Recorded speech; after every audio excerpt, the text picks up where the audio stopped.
hard to believe it's already been at least 6 weeks since the 600-gallon Asian Jungle Stream Aquarium behind me was brought online and all the fish moved over, and I figured it's high time we jump back in there and we take a deep dive and look all throughout the aquarium, and I'll give you the rundown of how everything's went so far. And yeah, let's get in there and check out the fish both from the front and underwater. Okay, so it's my assistant's job here to make sure the glass is all clear for the video, so if there's any algae or anything, we know exactly who to blame. Okay, I think everything looks good, and I'm gonna need you to come down here. There we go. All right, so I think the first obvious difference is you can see all the way to the back of the aquarium. The water is much more clear.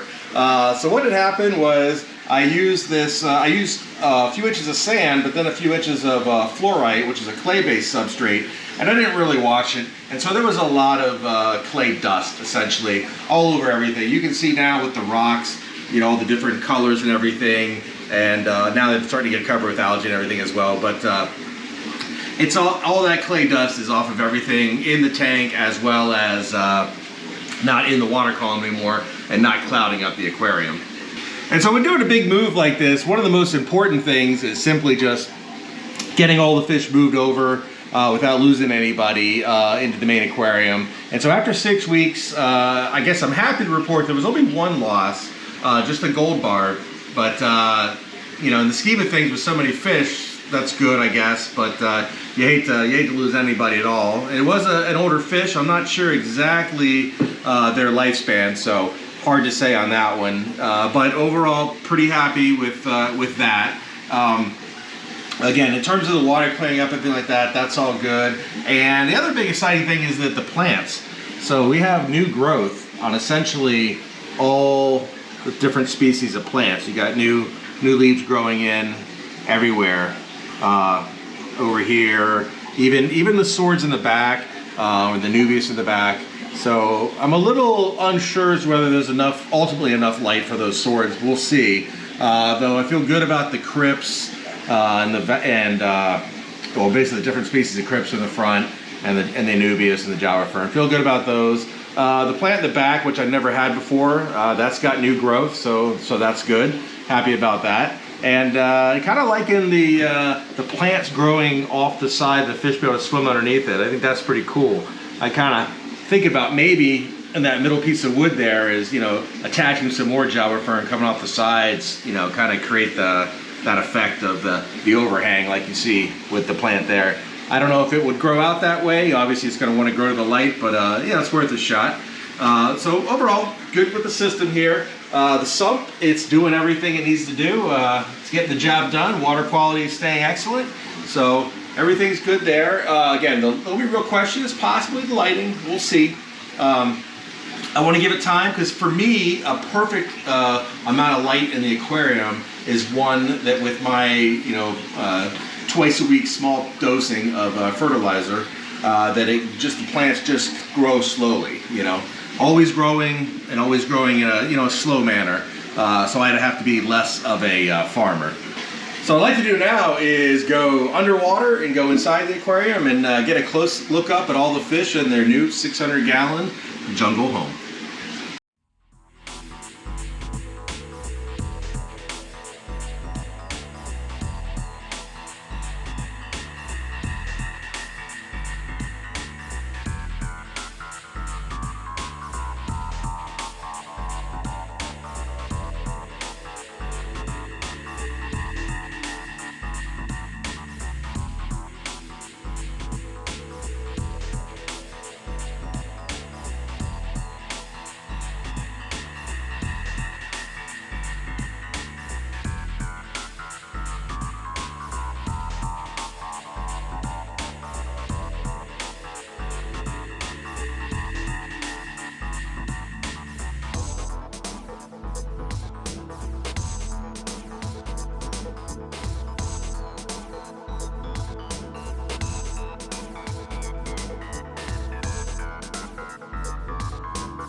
Okay, now that we've seen inside the 600 gallon and seen the fish in their new habitat, I just want to cover a couple things. So this is what I dose with. It's the Pond Flourish, obviously meant for ponds. I got a big tank, so a lot of the stuff made for aquariums doesn't work for me. You see a lot of the filtration equipment I use is kind of more geared towards ponds and larger aquariums and everything. So this is, 32,000 gallons. These last me a long time. I buy one for each planted tank. And I just kind of cut the dosing back a little bit because I figure a lot of these pond plants, they're getting, they have access to the atmosphere, so they're getting a lot of carbon dioxide, and I don't dose. So I went ahead and just cut the dosing in half, and I do it twice a week. And then I just monitor the growth. So you're just looking, like I said earlier, a nice, slow, but continual amount of growth. So just trying to balance out how much of the dosing I do, how much CO2 is available in the water, and then how much lighting we have available for the plants to grow. So that is the trick. Just my advice is always go slow and just pay attention to what the plants are doing. There's tells like, all these new leaves, that's a tell that's happy plant. If you see obviously leaves pitting or dying back, then that's not a happy plant. If you see the shape of the leaves, if they become very long and narrow, or if the plant grows really high with not a lot of branches in the bottom, then that's usually light deficiency. So with a little bit of research and just monitoring the tank, you can get a feel for what most of the plants are trying to tell you, and give them what they need. Whether it be increasing more light, increasing the dosing, or in some cases, maybe you have to introduce CO2 in the aquarium. It all depends on the plants and the situation with the tank. I think now, though, I'd like to go ahead and give these guys a feeding, and let's see them chow down. All right, there's the big food ball. Kind of like the African cichlids, with all these barbs and these tropical Asian species. They're not shy. They're not afraid of me, the camera, anything. They all go straight for the food.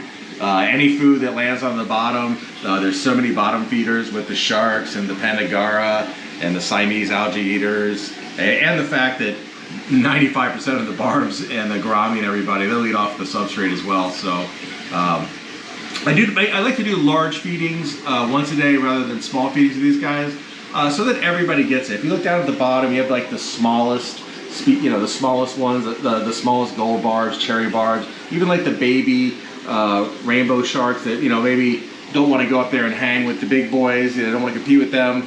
Gives them an opportunity, gives everyone a chance to get to the food, rather than a little bit of food that can be dominated by some of the larger, more aggressive species or specimen within a species. So I have so many rainbow sharks in here. You need to make sure that the big guys, don't beat out the little guys, and give everyone their fair chance at getting to it, which the food coming down to the substrate essentially achieves that, because the vast majority of these guys will be happy to eat there, as well as the water column. And as like always with this, it doesn't take too long with these guys where they get everything polished off. Another thing too is if you want to sort of have an idea, are you feeding enough or too much, you can sort of see, is there any, are the fish still aggressively feeding all the way to the point where you don't really see any food in the tank?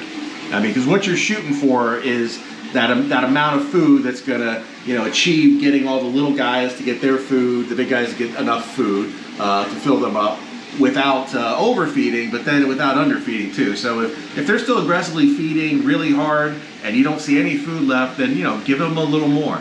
If they are all full, for the time being, and you still see a lot of food floating around, cut it back. And then, of course, if you add a fish that is significantly larger in scale than the ones you have. So right now, I'm feeding the granules and the flake, but all these fish are small, medium to small, and they're able to get filled up off of that. But for example, if, when the clown loaches move over, eventually they'll get quite large. They'll need additional food. They'll need blanched vegetables. They'll need some sinking pellets, maybe even some, like chopped shrimp, things like that. They'll need other food that these guys would never need. These guys will be happy to pick at it and try to eat it too, but they don't actually need that kind of food. It's more substance, more substantial than what's actually required for these guys. Or if I were to put bala sharks, or just some sort of larger species in there, you need to make sure you accommodate them with larger food stuff, and don't just expect them to eat a whole bunch of flake or something like that. That's not realistic that's going to actually work. A lot like with the 750 Amazon, you see that the much larger pellets go in there, you know, for the larger cichlids, for the severum and for the true paracichlids and all that, versus the granules and the flake work great for the medium and larger tetra. Actually, those larger tetra, those red blue Colombians, they go for the pellets too. They're pigs, but they're also old too. I've had those fish for quite a while. You'll see in the next update on that tank. I mean, they're pretty huge, you know, for a tetra. They're about as big as you're ever going to see them, I think. Well, as you can see, everyone is still very active searching for food, and they have indeed polished everything off. And then you'll sort of see everyone, no matter what kind of species it is, whether it's, you know, the rainbow shark or the panda gar, or the gold barb, or the cherry barbs, even Odessas, Rasbora. There's a rainbow back there. They'll all come down to the bottom of the aquarium, and they'll get anything that's left over. It's not just the realm of the bottom feeders down here, you know, the catfish and the sharks, you know. It's for everybody. These are all the kind of fish. I've seen denison barbs down here picking off the substrate. They'll all do it.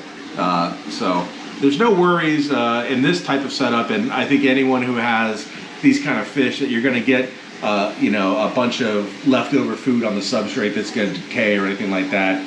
There's plenty of guys that are going to sit there and spend the rest of the night finding any little piece that's left in the aquarium and then polishing that off. Again, assuming you're not going crazy and massively overfeed. If you got piles of food or food blowing around the bottom, then that's way too much. But you sort of see here that all the fish are, you know, they're plump but not obese. They're active, they're aggressively feeding, and there's enough food that swarms around, everybody gets a shot, but not so much that there's any leftover, and especially not any leftover that isn't going to get scavenged, you know, over the next 10 to 15 minutes as these guys keep my tank clean.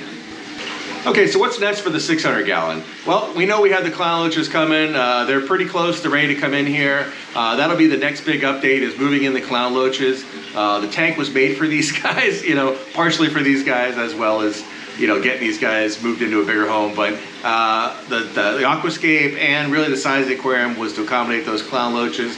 I may also look at some sort of possible larger fish that's a top water fish, maybe. You know, it is wild having so many little fish in such a big tank. I love that. And the plants are going to grow up a lot. They're going to fill in that space. But I'm thinking, you know, I kind of got to wait and see maybe. I got a lot of rainbow fish in there, but they're all very young.